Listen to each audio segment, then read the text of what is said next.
Alright students, so let's look at question number 5. Question 5 में क्या बोल रहे हैं? Half the perimeter of a rectangular garden whose length is 4 meter more than its width is 36 meter. Find the dimensions of the garden. तो सबसे पहले हमें इस क्वेश्चन को ठीक से पढ़ना है. तो इसमें सबसे पहले किसकी डायमेंशन दी हुई है? एक रेक्टेंगुलर गार्डन की. तो let's assume this is the length of the garden, right. This is the rectangular garden that you can see on the screen, और ये इसकी विड्थ है. ठीक है. तो सबसे पहले आपको पता होना चाहिए कि रेक्टेंगल की पेरीमीटर क्या होगी, उसकी लेंथ प्लस विड्थ का मल्टीपल बाय 2.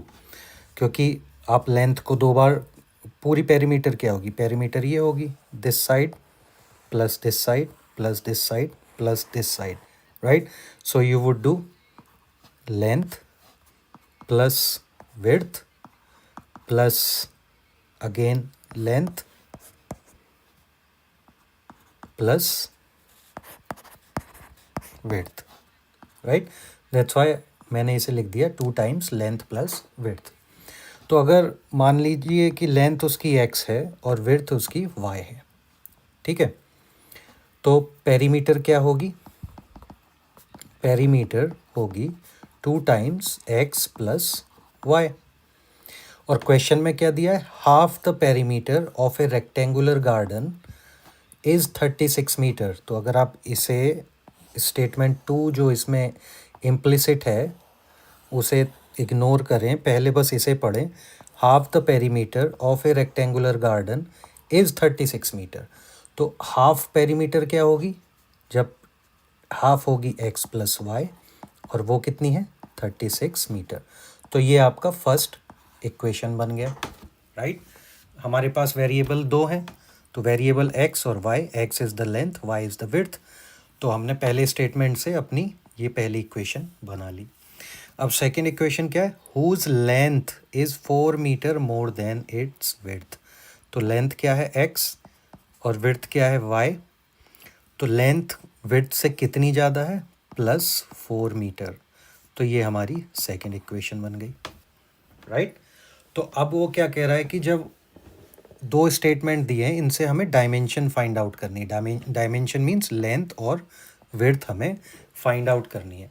तो हमने अब ये दो इक्वेशंस अपनी बना ली. बस इन दो इक्वेशन से हमें इसकी लेंथ और विड्थ का पता चल जाएगा. मीन्स हम x और y को कैलकुलेट कर लेंगे.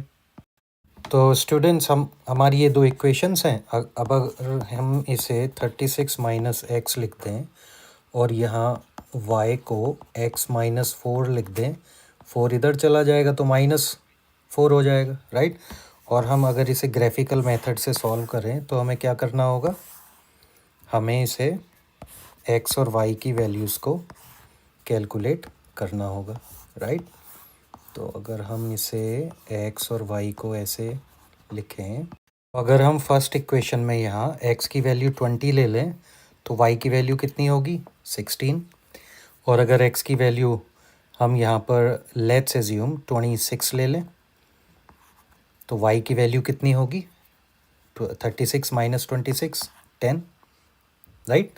इसी तरीके से अगर हम यहाँ x की वैल्यू 20 लेते हैं तो y की वैल्यू क्या होगी? 20 माइनस 4 इक्वल्स 16.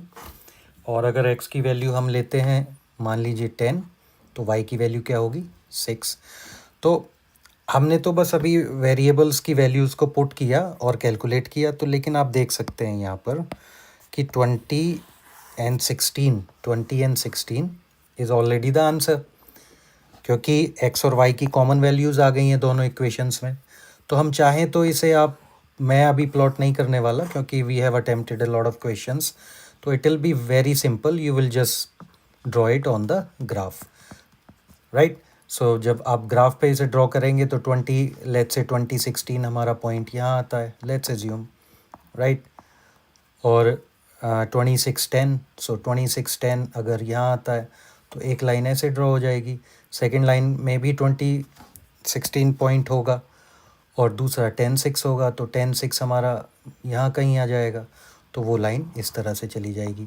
तो ये आपको ग्राफिकली ड्रॉ करके फाइंड आउट कर सकते हैं, लेकिन मैंने जैसे बोला है कि जब एग्जामिनेशन हॉल में होते हैं तो वहाँ पर आपको एल्जेब्रिक मेथड से ही इक्वेशंस को सॉल्व करना है, जिससे आप क्विकली उन्हें सॉल्यूशन फाइंड आउट कर सकें, राइट। एल्जेब्रिक मेथड के बारे में हम नेक्स्ट फ्यू स्लाइड्स में बात करेंगे, and that is very simple. Will talk about substitution method and elimination method. तो ये आपका क्वेश्चन नंबर 5 है और बहुत ही ईजी। तो हमने एक्स और वाई की वैल्यूज़ को फाइंड आउट कर लिया। X is 20 and y is 16। तो क्या हुआ, एक्स मीन्स गार्डन की लेंथ हमारी 20 मीटर हुई और विड्थ हमारी 16 मीटर। तो आप देख सकते हैं कि लेंथ विड्थ से 4 मीटर ज़्यादा है, राइट। और अगर पेरीमीटर देखें तो इसकी पेरीमीटर क्या होगी, पेरीमीटर अगर यहाँ पर आप कैलकुलेट करें तो पेरीमीटर मैंने क्या बताया था, 2 मल्टीप्लाई एक्स प्लस वाई। और अगर हाफ ऑफ द पेरीमीटर निकालेंगे तो वो कितना आएगा, 20 प्लस 16 इक्वल्स 36। और यही आपके क्वेश्चन के स्टेटमेंट में भी दिया था, तो ये हमने वेरीफाई भी कर लिया। Okay students, so this is about question number 5। Now let's attempt question number 6।